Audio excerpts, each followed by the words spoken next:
Hey, Dano here. And yes, I am here because I've got to be someplace, right?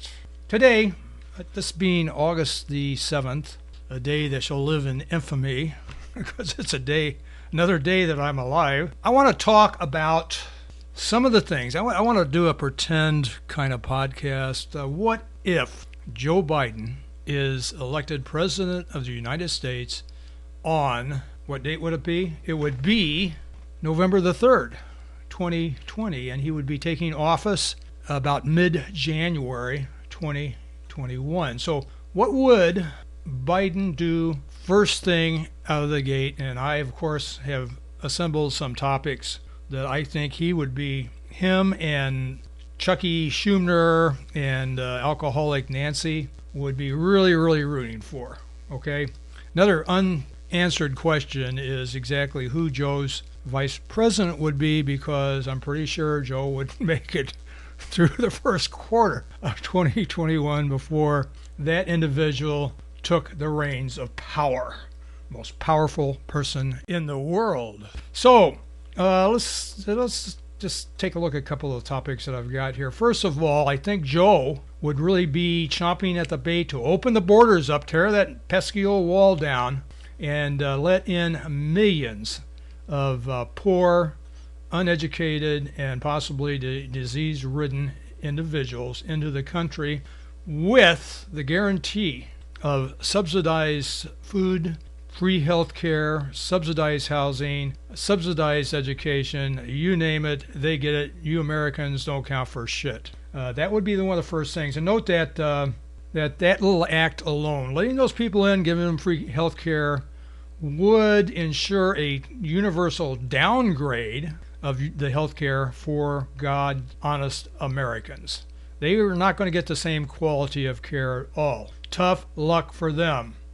The state, I think, would look at such a move, this opening the borders real fast, as a way of ensuring a compliant and willing foreign population that would always vote the way that the Democrats told them to vote. Next, let's eliminate, I think he'd want to eliminate the Electoral College, that pesky institution, which guarantees that every state has kind of an equal ability to elect a leader or leaders. You eliminate that, and now it's just the popular vote, so that, let's just say, from now on forever, 3 states, California, Oregon, and New York, would drive the entire electoral machine, guaranteeing that whoever the Democrats want, once again, would be elected forever. Next, let's see Joe asked to reinstate the universal health care mandate. You know, the American populace that were at this point in time, let's say by the first half of 2021, feeling a little bit betrayed. Let's stick them with you get health care coverage or you pay anyway. How do you like that?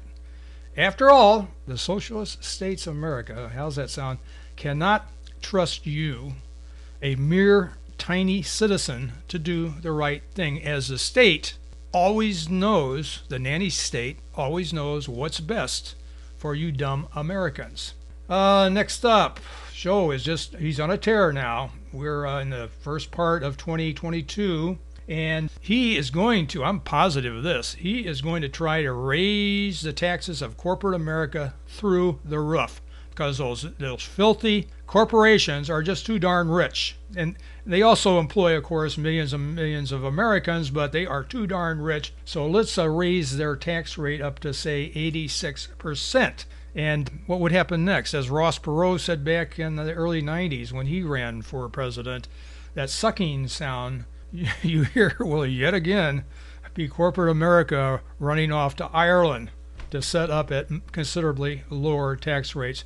So, Joe Blow, American, who's looking for a job, if you want a job, you can perhaps immigrate into Ireland. And that might work. Now, Joe is now, let's say, halfway through the deal, through the first year of his nomination as President of the United States. And I'm going to guess by that time, Joe would be in an institution for the mentally ill, and whoever was elected second in place is going to have the presidency. So, and then I don't know how they get the third one, the vice president. I guess it'd be the same vice president. No, it wouldn't. Who? Who are we thinking of? Nancy Pelosi? Oh, maybe she'll get the prices of vodka down. I don't know. But by then they're going to begin the universal act of gun confiscation, because here's the deal is those pesky assault rifles and assault handguns would absolutely need to go. After all, a defenseless population is a compliant population. Now that's just the opposite of saying that an armed population is a very polite population, but what do I know? So next up on the list of things going crazy would be to begin limiting and rearranging the meanings, the actual God-born meanings of the First and Second Amendments. You know, the one that gives you the freedom of speech and the other that gives you the freedom to protect yourself. The Democrats are going to just die to rearrange those words in the meaning that the Founding Fathers actually meant. And these words already give way too much power to the proletariat.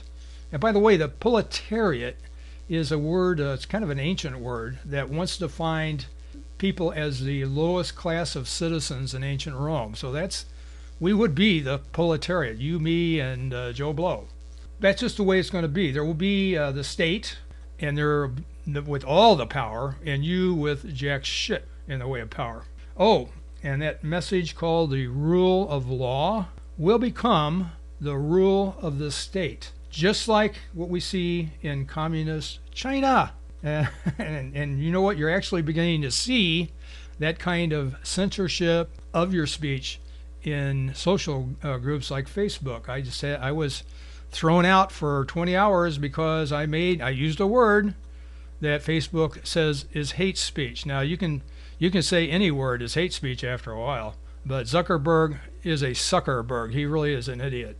Okay, next, second to last, begin the process of tearing down the military to very, very historic low levels so that America will be a lot like other countries like the Ukraine, for instance. The one that was easy to invade by Russia, just like that. We will need to bend also at the waist of China and even to Russia as far as new trade agreements, because China, I can guarantee you, when Biden becomes president, will demand a new agreement, or let's go back to the way things used to be. So I can just see Biden traveling over to China and meeting with Xi, and then bending really low at the waist like Obama did, like you were going to give the guy a blowjob. Well, that's just a few things that we can look forward to in 2022 if the Democrats get the nod by the people of the United States of America. I am Dano. You have a good day.